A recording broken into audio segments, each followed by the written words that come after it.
You ask Tiger to solve. This deals with linear equations with one unknown. The final result is x equals -6. Let's solve it step by step. Group all x terms on the left side of the equation.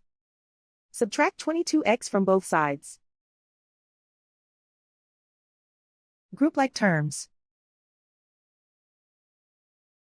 Simplify the arithmetic. Group like terms. Simplify the arithmetic. Group all constants on the right side of the equation.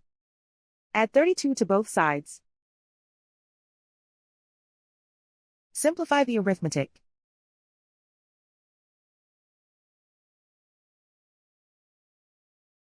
Isolate the x. Divide both sides by -11. Cancel out the negatives. Simplify the fraction. Move the negative sign from the denominator to the numerator. Find the greatest common factor of the numerator and denominator. Factor out and cancel the greatest common factor. And so the final result is x equals -6.